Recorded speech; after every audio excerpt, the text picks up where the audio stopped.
Welcome back to the morning show here on Arise News. Insecurity continues to cast a dark shadow over Nigeria, with several points of confrontation now open between the citizens and terrorists in different guises across the land. Ahmed Buhari aspired to run for president, but somewhere down the line decided to support President Muhammadu Buhari, who incidentally shares the same surname with him. Ahmed Buhari has now joined us to share his thoughts about insecurity in the land, what he would have done about it, and what steps he thinks have been taken by the government to solve the problem. Welcome to the program, Ahmed. Good morning. Hi, thank you. Good morning. Good morning. It's good to be here. Thank you for joining us. So let's jump right in on the unfortunate topic of the day, which is the rampant insecurity in the country. I'm sure you've heard the statistics. The Inspector General released data that 689 kidnappings happened in the first quarter of 2019. 1,071 murders happened in Nigeria. We have what is termed as the herdsman-farmer clashes. We have insurgency in the northeast. We have banditry in the northwest. What is going on? What is going on? What is the general perception of these problems, especially in the north, where a lot of these problems are concentrated? What is the perception of the root cause of these issues and measures being undertaken to control them? Thank you. It's good to be here. Thanks for having me. We must remember that insecurity has always been a major calamity that has been ravaging the northern part of this country, and that's not to exempt most other parts of the country. But if you go back in time from the 70s, you will realize that there were times we were battling with the Matasine, there were times we moved from Matasine, we had a quiet time, it came back again and resurfaced again in the 80s, and then we've had different times where we battled with other kind of crises, whether it be religious crisis, whether it be ethnic crisis and things like that. So it's never really been totally tackled.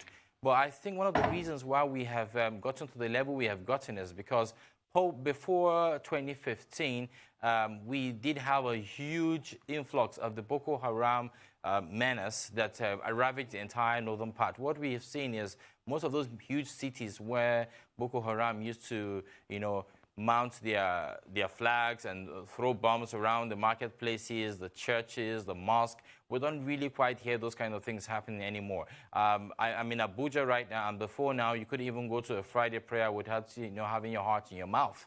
We also had where Wuse Market will be attacked, where the UN embassy will be attacked. Different things happened. So what I see now is a new design that these people have actually adopted, which is to attack people on the roads, attack small villages, and in most cases now it's now moved to a ransom being demanded at the end of the day. So this is what I think. I think if we really want to have the north fixed, we need to actually concentrate on seeing how we can revive our industries. We must concentrate on reviving our factories. We must go into agriculture, but not just peasant agriculture, but mechanized agriculture to ensure that these people are gainfully employed. This is the root cause of the Almajiri system, because a lot of parents who bring their kids into the world do not have any proper tool or money or sustenance to help sustain these children, and that is why they push them to the Almajiri system. The moment you do that to your child, you're sending them to the streets and you're making them so vulnerable. Before you know it, they become some of the biggest problems that we're facing right now. So I think it's it's going to be a huge task, and we have to start very fast and very sincerely. And when I mean very fast and very sincerely, there's a lot of awareness that needs to be done. There's a lot of recreation of jobs and creating an environment that will allow these jobs truly hold and make people truly gainfully employed, so that at the end of the day, like they say, the idle mind is the devil's workshop. We won't be having this kind of situations anymore. So I have to ask you directly, during the campaigns and prior to the campaigns even, President Buhari made the claim that Boko Haram has been beaten.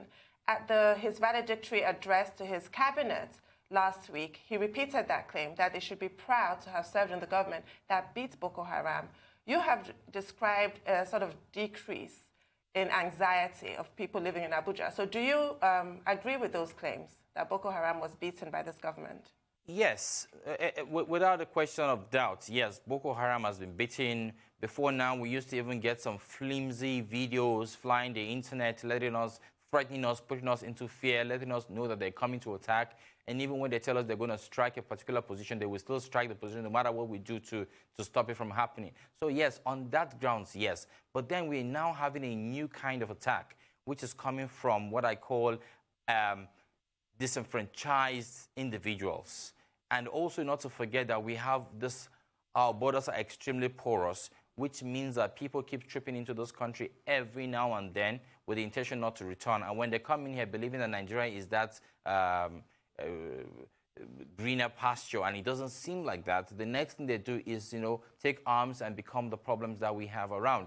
Which is why I think one of the ways we can also tackle this problem is to actually adopt proper data management systems that will be driven by technologically driven systems to give us accountability, transparency, and efficiency. We need to know how many people truly exist within the confines of our space. We need to know why you're coming into this country, how long you're going to be in this country, when you intend to leave. This is the only way we can know what we're dealing with when it comes to the foreigners that come to this country, because most times when you see these bandits, they truly are not Nigerians.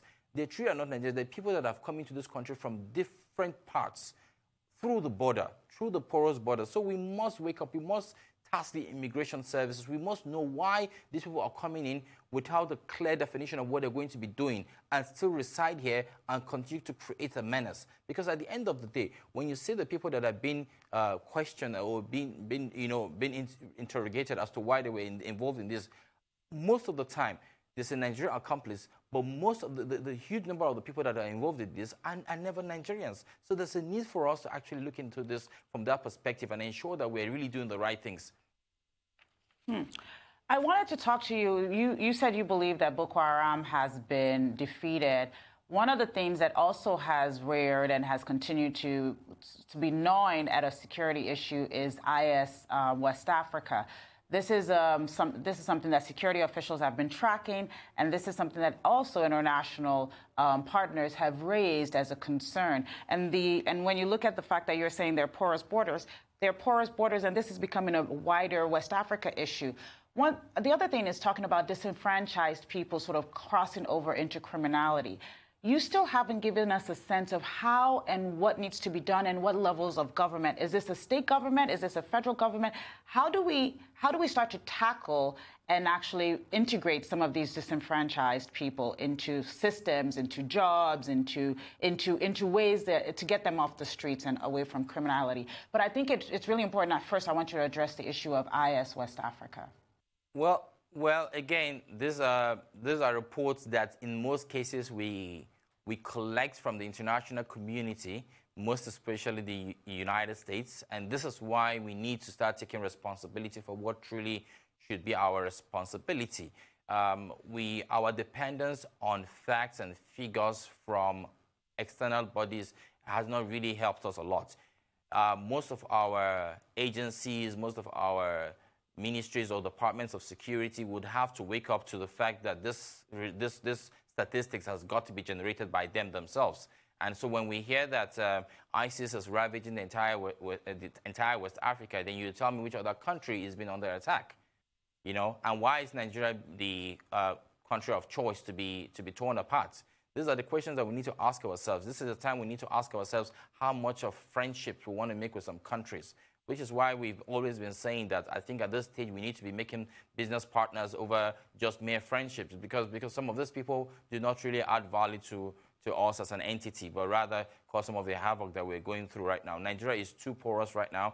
We may not have to continue relying on the entire West African free trade zone if it's harming us more than it is benefiting us. Because if you look at it critically, it's around 2007 when we signed the West African free trade treaty that we started having some of this influx of people from left, right, and center destabilizing the entire piece of our country.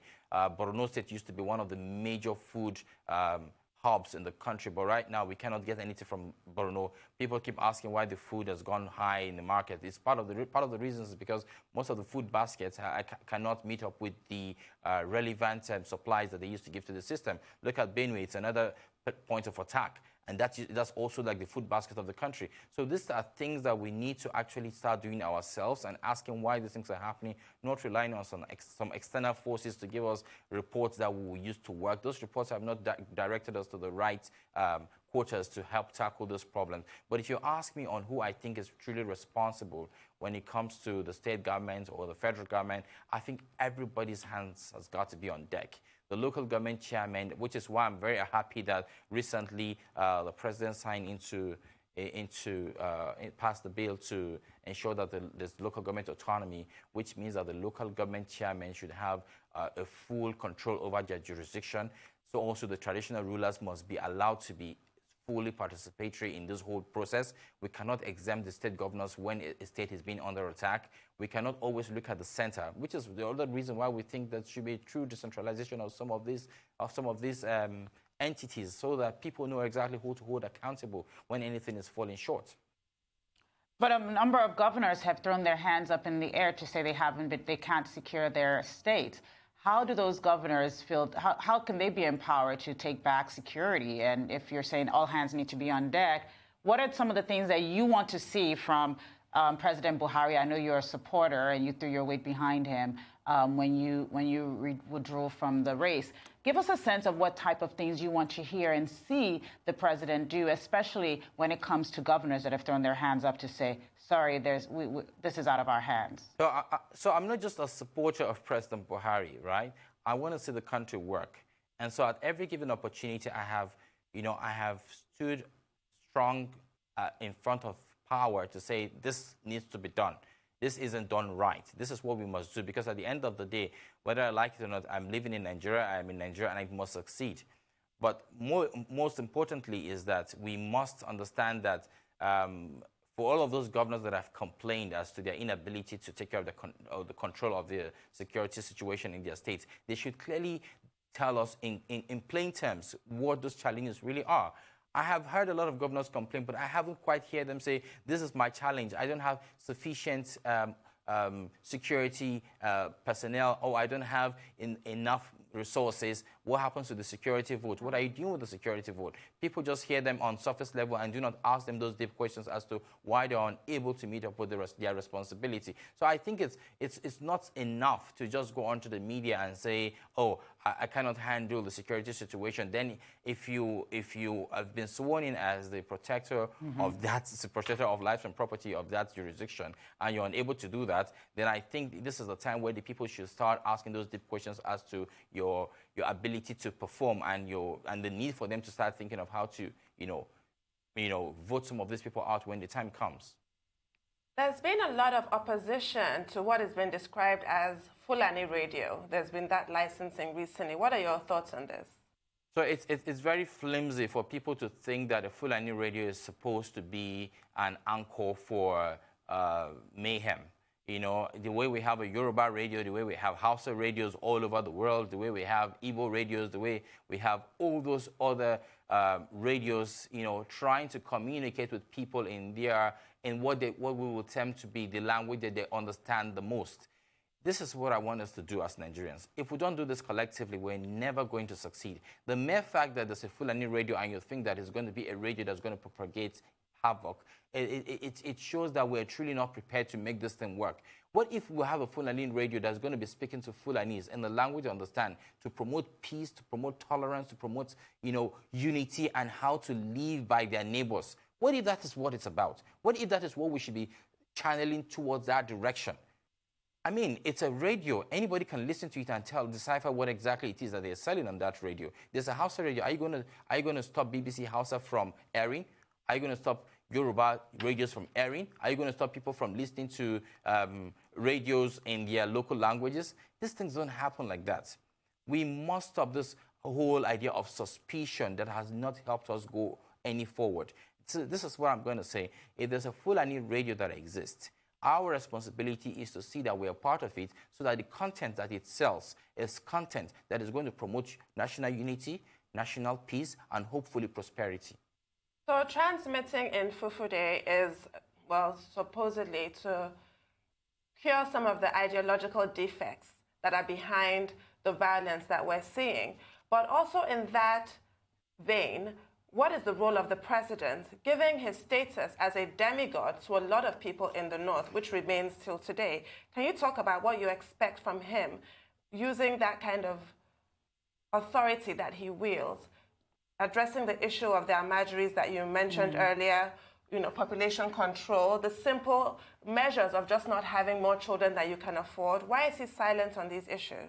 So I think, again, we have a system, we have a structure, we have a country where we have different people holding different responsibilities. And now, look, I would really love to see my president talk on these issues. I would like to see him pass comments on these issues, because there is no other person that's going to have the strongest voice on these issues if, like the president himself. But then we have to ask ourselves, where is the National Orientation Agency? Where is the Ministry of Information? Who communicates all of these messages to the people? How do we try to raise awareness? There's a commission for traditional rulers. What have they done to talk to traditional rulers in the different areas to say, okay, you know what? This system of Almajiri system that is over 500, 600 years old cannot be sustained anymore because of the prevailing factors, whether it be that the malams or the imams or the scholars that used to receive these children from different parts of the country in those days used to have maybe farmlands or some sort of trade to use to sustain these children in their schools. Cannot do that anymore because now they don't even have those lands to do those things. Who is going to raise this awareness campaign to the parents and in those villages to let them know that if you bring a child into this world, it's your responsibility to take care of this child? Who is going to let them understand that any child that doesn't have parental love and guidance, will never be productive when it comes to helping make the country work, when it comes to peace, when it comes to love, when it comes to unity? Who is going to be talking to the people about the need to ensure that even if you would have to run an Almajiri school, it has to be registered? We need to know who this supposed imam is and where this supposed school is and how you intend to sustain them. And these are the things that we need to keep asking ourselves very, very deeply. And I need us to understand that there are certain people that have been appointed at different levels whose responsibilities are to raise this awareness. And when they are failure in doing so is making everything fall apart.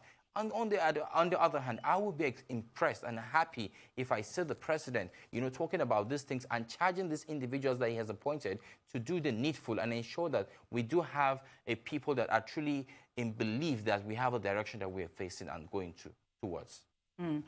I think that I love the fact that you're saying that there are people that have been appointed to do these different things, but I think one of the things that we have seen is that people have been taking a lot of cues from the president, and so once the president seems open to an idea, people seem to run with it. So once people knew that the president was very bullish on infrastructure, a lot of different ministers and different offices have run with that. So I also think that if there is a sense that the president is bullish on the economy, you will see also sort of business, especially when it comes to businesses and creating a business-friendly environment, you'll also see people run with those things. I think people really take their cue from the president. But a couple of things I wanted to talk to you about is, number one, on the economy and on business and creating a business-friendly environment. We've seen the president be much more out and about. He's been much more social.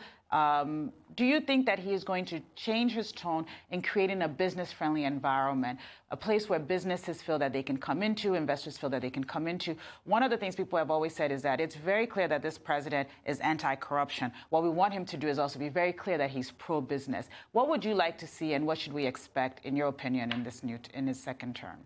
Dindo, I totally agree with you. I think this is where your political interest and will and push would truly matter. I think I like the body language in the last 1.5 months or so with regards to the business environment and his willingness to see how he can collaborate with them to see how things can work better.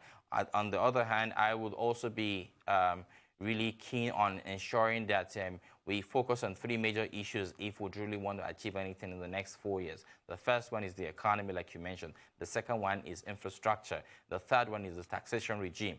There's a lot of cry from businesses, whether small ones or big ones, on the need for the taxation regime to be friendly. Because at the end of the day, as businesses close down, we have more people on the street, we have more frustrated people on the streets, and those are the people that are prepared to ensure that you do not succeed.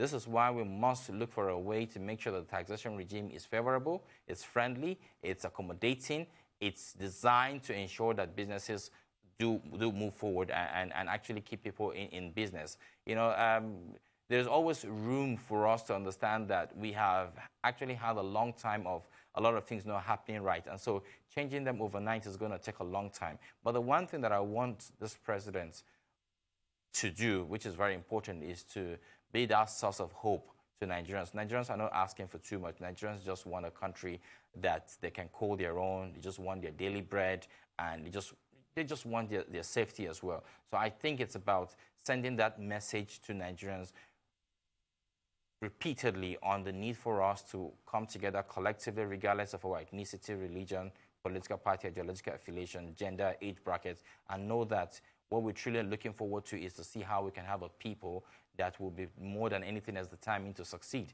I don't see Nigerians ready to go any direction right now. So we need to truly design and present to them where we want to go with all of this and the need for them to join us on this journey. Again, you see, we cannot always be fighting each other. I said something at a summit I was at on Friday. The moment Nigeria travels out of this country, the first thing he's telling the people in that country is, oh, Nigeria is terrible, things are not working right. Look, if they rated you at 80% before you say that, they bring you down to 20%. There's a need for us to have this Niger spirit of success, Niger spirit of defeat, Niger spirit of prevalence, not just always believing that it's so bad here and nothing's going to happen. Something can happen. There are countries worse than ours. I mean, there are countries where you can't even have this kind of interview anymore because of the menace that is going on there. So I really would really want to see us work together as a people to actually start moving towards a direction that will give us economic viability, security, peace, and all of those things that the people would always want to ask for. What informed your decision to endorse President Muhammadu Buhari, and what is your relationship with him now? I'm not talking about a filial relationship or familial, because I know you're from Niger and he's from Katsina. I know you're not related. But are you in contact with him, as well as the other parties and candidates who endorsed him for the general elections? Well, for me, at the time we declared to run, I'm the first young person that declared to run for the office of the president post the 2019 general election. That declaration was made on the 1st of October 2016. But, you know, just the way the political space is, we started having a lot of other young people to come into the space, and it became a lot crowded. And then we got to the point where we were looking for a way to have a consensus and present a consensus candidate. That still didn't work. And then we got to the realization that we still had a huge number of Nigerians who truly were determined to stick to the two-party system. So the APC and the PDP was what was most on people's minds. And I'm not going to lie to you, most of the people in my generation were more than anything else determined to have some exchange of resources before they would actually want to support you wholeheartedly. So I'm not going to lie to you. We could see very clearly that it wasn't going to work for now. It was for 2019 for a young person to emerge. And so the next thing to do was to look at the two major candidates and look at them properly, based on their manifesto, based on their direction. And more than anything else, what we were looking for was what looked like what we were about to do. And then the government that we saw that was going to be willing to listen to the things that we were hoping to see happen in our country. And at that point, there was no question in my mind, after meeting with the vice president, after meeting with the president himself, and I presented these cases, and their reaction, their acceptance to seeing that, yes, these were things that they really wanted to see happen. I decided this was the right person to support. So I supported him openly. I made an open declaration to say, you know what, I would like to see President Buhari go another 4 years based on the assurances they've given me to wanting to succeed and the pathway that we're hoping to follow to ensure that this success does happen. And so for me, that was the choice we made as a group, as a support base, and we were able to garner young people from all our support structures to say, you know what, we're going to support Ahmed Buhari, we're going to give him another 4 years, and we're going to ensure that we work with him along the lines to see that they do the right things. More than anything else, I think Nigerians have not had an administration in the last 4 years that has communicated properly to them. And so I'm charging a few people. I'm charging the Minister of Information. I'm charging the National Orientation Agency. They need to talk to Nigerians more. Nigerians need to know what is going on. You cannot just operate in the dark and expect them to follow you. These are the problems. These are the things that are happening. So with regards to my relationship with President Ahmed Buhari, is my president just like he's a president to every other person. It's what it is. He's my president, and I'm determined to see that he succeeds. Okay. Just to sort of ask further for clarification, I know you supported the president, like you've just said. Does that mean that your party affiliation has changed? Are you still in the same party? And what role do you hope to play sort of in the next 4 years? Is it one of opposition? What role do you plan to play? I've always been an advocate for a better country. I've always been an advocate for a peaceful country. I've always been an advocate for a united country. Those are the things that I'm going to keep doing. It's never been about it's never been about me insisting that, look, you got to be a president. You got to be a president of the country. It's more than anything else about me trying to talk to people across board to see the need for us to work together.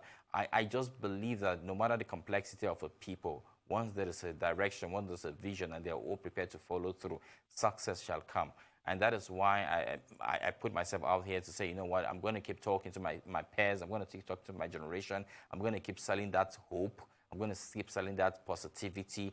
We're going to let them understand that, yes, we may be different in a lot of ways, but at the end of the day, the things that we want for ourselves are the same: good roads, security, monies in our pockets, good education for our children, good health care. These are the things we all want, regardless of those things that separate us or divide us. So I think at this point we need to sincerely, like I keep saying, focus on the need for us to work together to succeed.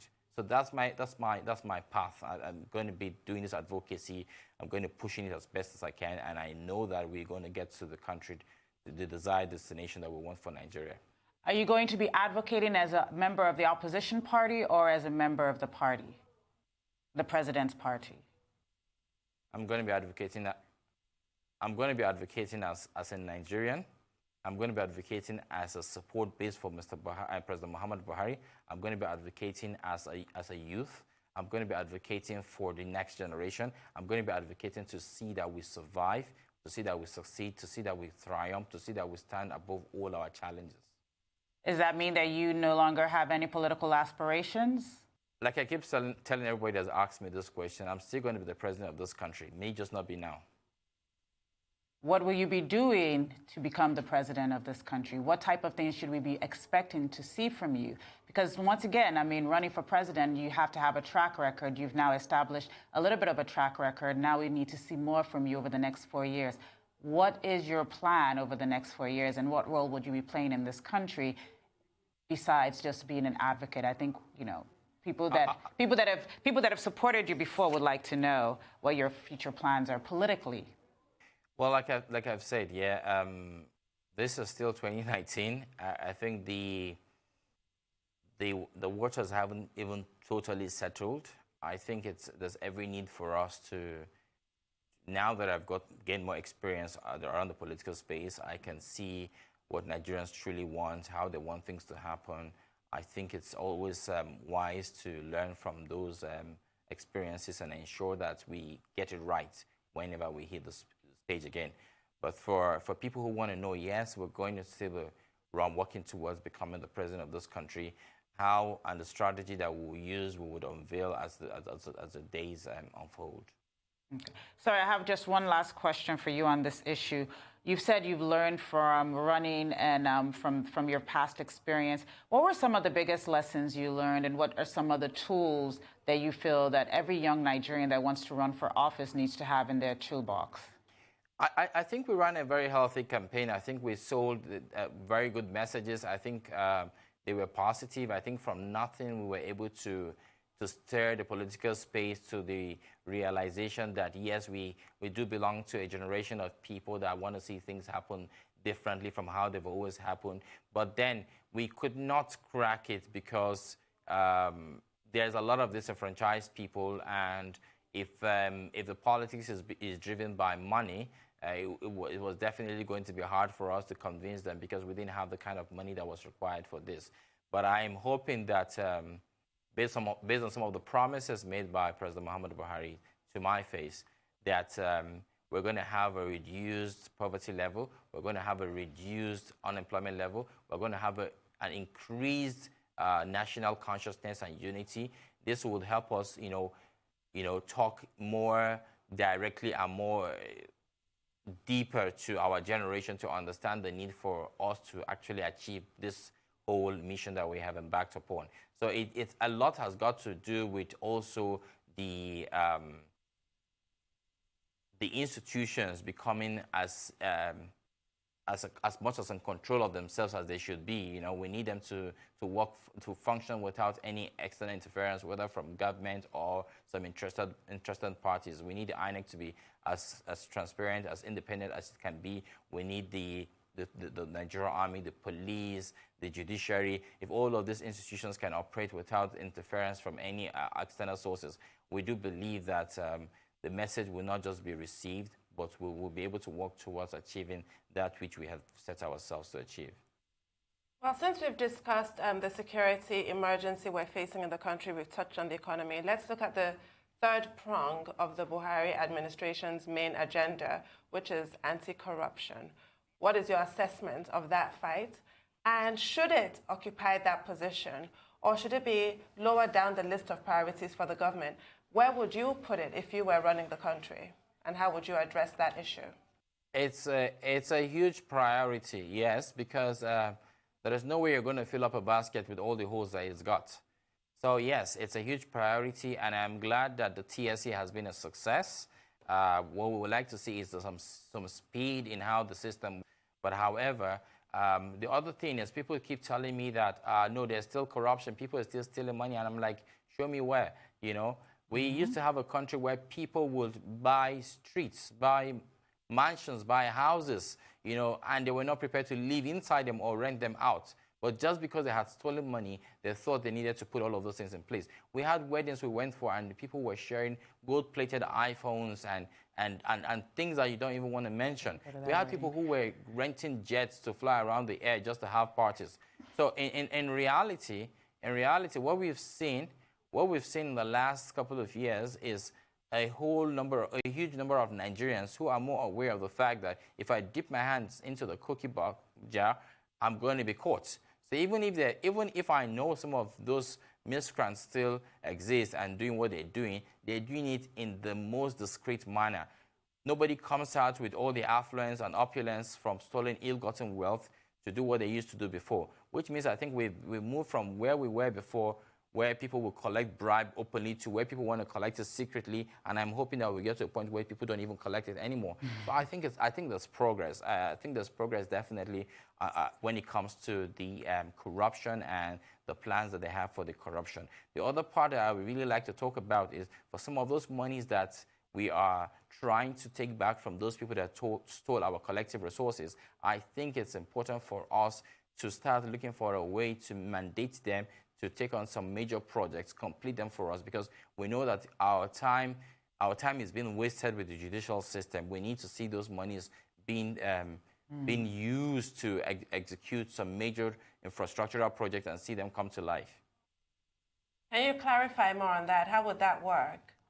So I'll give you an example. Desiani is still in London, and she's got some billions of naira in her possession. Maybe it's dollars, I don't know. But getting this money from Desiani is becoming almost impossible. What I would suggest is Desiani should come down here and come and build some rail lines for us to run from Port Harcourt through Onitsha, down to Benue, down to Abuja, even up to Sokoto. We just need to tell her how much it's going to cost. Even if we're going to make her have a stake of 2% for the next 10 years and let her go free, let us just do it. But we need to get that money out of wherever it's being stuck into the Nigerian system. So is it an amnesty of some sort that you're campaigning for or advocating for, because you're now an advocate? I really would not. I really would not go too far away from the word amnesty, because in all sincerity, some of these people were able to amass all of those kind of wealth they did amass at the time they did, as a result of the system that was entirely porous. Mm-hmm. And people keep asking me, what do you mean by porous? I am saying that if you leave some money on the floor in the middle of the street, somebody's definitely going to pick it up. But if you put it in a safe, it'll be hard for someone to pick it up. And when someone goes there to pick it up, then you truly know when they picked it up, and then you can get them arrested. But this system was allowing these people go through this kind of process. People were writing, just signing notes and sending to the CBN and requesting for monies to be released.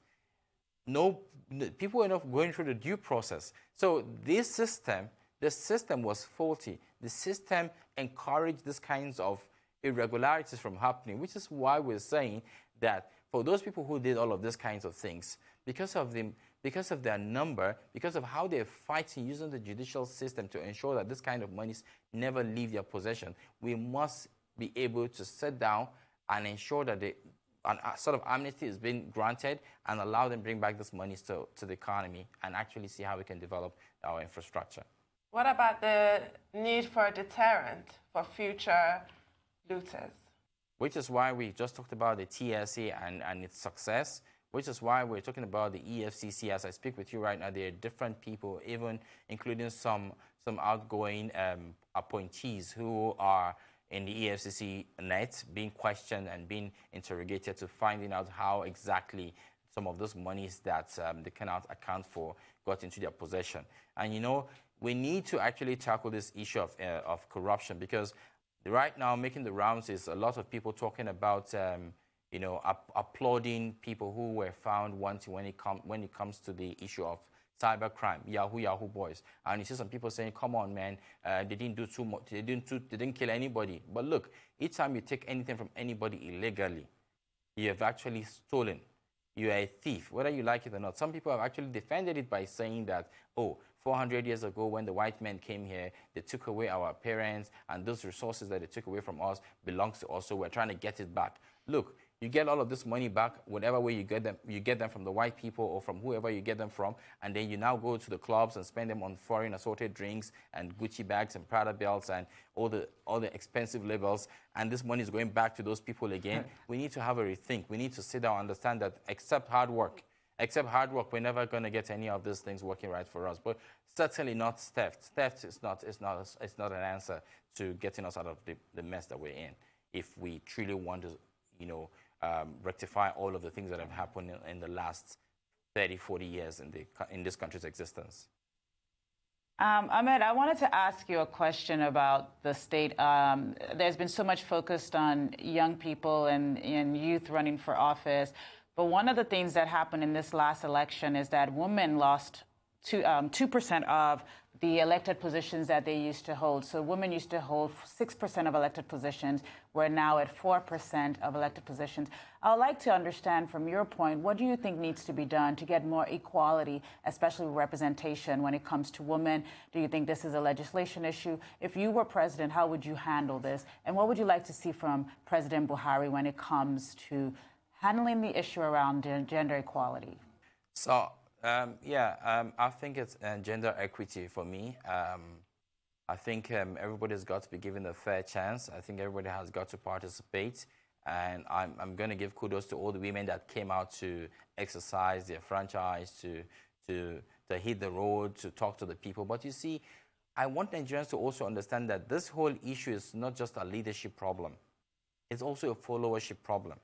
Because at the end of the day, the followers were the ones that had hit the polls on that particular day to decide who they wanted to see re-elected into office. This is why it is very important for us to start understanding that we need to do a proper mind reset of our people, of our generation, to understanding that a lot of what used to be held as true morals have been lost.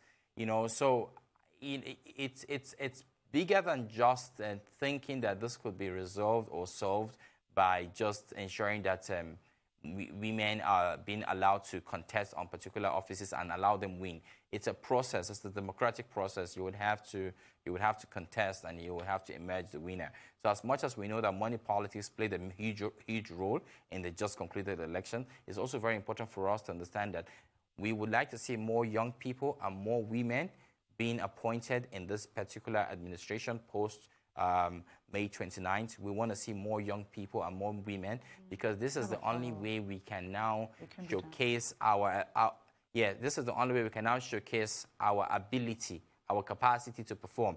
Because some of the people, some of the followers looked at the young people and the women as, group of people that probably do not have the capacity to deliver. So why focus on them?